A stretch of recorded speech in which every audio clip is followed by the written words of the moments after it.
అందరికీ నమస్కారం అండి. గాయత్రిక హోమ్కి స్వాగతం. ఈరోజు వీడియోలో మార్గశిర మాసంలో ఆరుద్ర నక్షత్రం ఎప్పుడు వచ్చింది, ఈ ఆరుద్ర నక్షత్రానికి ఉన్నటువంటి ప్రాముఖ్యత ఏమిటి, ఆరుద్ర నక్షత్రంతో కూడినటువంటి రోజున పూజ చేస్తే ఎలాంటి ఫలితం ఉంటుంది అనేదంతా కూడా ఈరోజు వీడియోలో మీతో షేర్ చేసుకోబోతున్నాను. వీడియోని ఎక్కడ స్కిప్ చేయకుండా చూడండి, అలా అయితేనే మీకు డీటెయిల్గా అర్థమవుతుంది.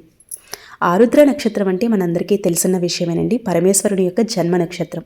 పరమేశ్వరుని యొక్క జన్మ నక్షత్రమైనటువంటి ఆరుద్ర నక్షత్రంలో వచ్చినటువంటి రోజున పూజ అనేది విశేషంగా చేసుకోవటం వల్ల సకల పాపాలు తొలగిపోతాయి, అలాగే మనకున్నటువంటి కష్టాలన్నీ కూడా తొలగిపోతాయని పురాణాలు చెప్తున్నాయండి.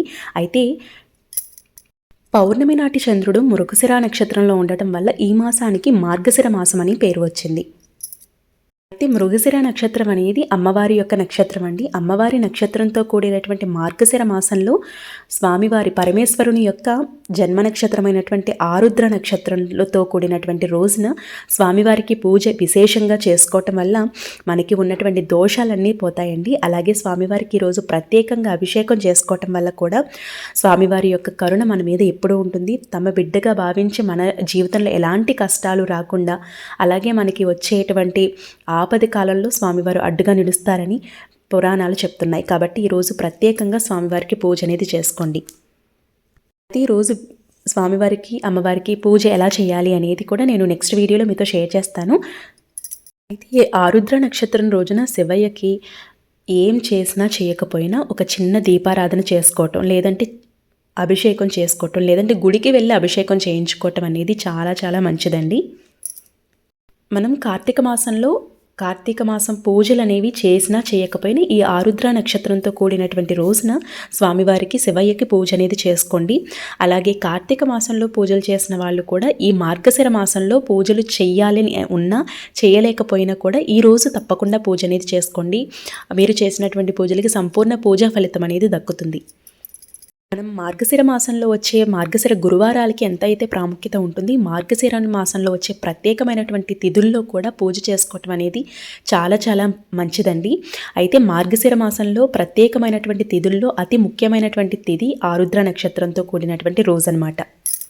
శివయ్యకి రోజు తప్పకుండా అభిషేకం అనేది చేయించుకోండి. అభిషేకం ఎలా చేసుకోవాలనేది కూడా నేను నెక్స్ట్ వీడియోలో మీతో షేర్ చేస్తాను. మీరు పాలతో, లేదంటే పంచామృతాలతో, పళ్ళ రసాలతో, లేదంటే ఉట్టి నీళ్లతోనైనా మీరు అభిషేకం అనేది చేసుకోవచ్చండి, ఇబ్బంది ఏం లేదు. అయితే ఈరోజు స్వామివారికి ఇంట్లో పూజ చేసుకున్న తర్వాత స్వామివారి ఆలయానికి వెళ్ళి దర్శించుకోండి.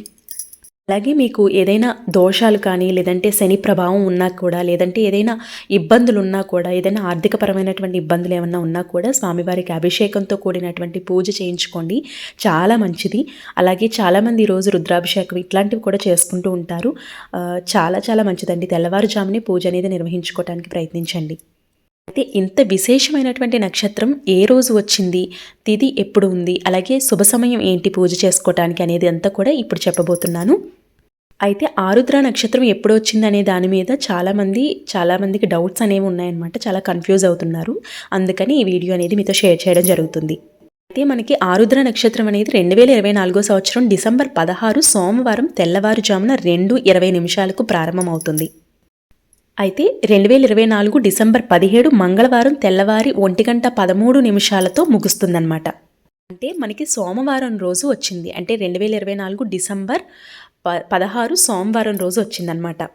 అందువల్లే సోమవారం బ్రహ్మ ముహూర్తంలో పూజ అనేది చేసుకోవటం చాలా విశేషం అండి. అది కూడా మనకి సోమవారంతో కూడినటువంటి ఆరుద్ర నక్షత్రం అనేది వచ్చింది. ఎంతో విశేషమైనటువంటి రోజు. తప్పకుండా ప్రతి ఒక్కరూ కూడా స్వామివారికి పూజ అనేది చేసుకోండి, అభిషేకం అనేది నిర్వహించుకోండి. ఒకవేళ బ్రహ్మముహూర్తంలో పూజ చేయడం కుదరలేదు అనుకుంటే మీరు సాయంత్రం పూట అయినా పూజ అనేది చేసుకోవచ్చు. ఎందుకంటే మనకి రోజంతా కూడా స్వామివారి యొక్క నక్షత్రం ఉంది కాబట్టి ఇబ్బంది ఏమి పడకుండా సాయంత్రం కూడా పూజ అనేది చేసుకోవచ్చు. 2 పూట్ల కూడా పూజ అనేది నిర్వహించుకోవచ్చు. అలా నిర్వహించుకునేవారు ఇలా చేసుకోవచ్చు అన్నమాట. అయితే ఈరోజు తప్పకుండా అందరూ పూజ అనేది చేసుకోండి. ఇది చాలా చాలా మంచి ముహూర్తం అనమాట.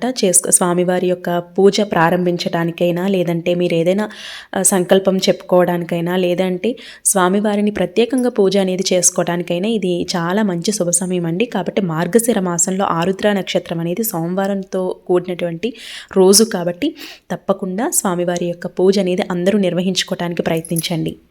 స్వామివారికి రోజు బిల్వ పత్రాలతో పూజ అనేది చేయొచ్చు. ఈ పూజ ఎవరైనా చేసుకోవచ్చండి. మీ ఇంట్లో భార్యాభర్తలు పూజ అనేది నిర్వహించుకోండి, చాలా మంచిది. ఎందుకంటే అమ్మవారి నక్షత్రంతో కూడినటువంటి స్వామివారి జన్మ నక్షత్రంతో వచ్చినటువంటి రోజు కాబట్టి దంపతులిద్దరూ కూడా పూజ అనేది చేసుకోవచ్చు. మీ ఇంట్లో ఉన్నటువంటి కుటుంబ సభ్యులందరూ కూడా ఈ పూజ అనేది నిర్వహించుకోవచ్చు అనమాట.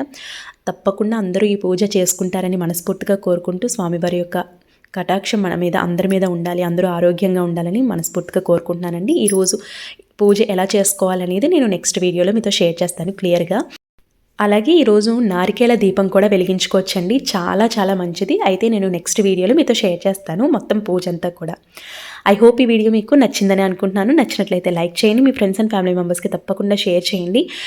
మీకు ఏమైనా వీడియో మీద డౌట్స్ ఏమైనా ఉన్నాయంటే కమెంట్ సెక్షన్లో చెప్పండి, తప్పకుండా మీకు రిప్లై అనేది ఇవ్వడం జరుగుతుంది. రేపటి ఒక మంచి వీడియోతో మళ్ళీ మీ ముందుకు వస్తాను. అప్పటి వరకు నమస్తే, మీ గాయత్రక్క.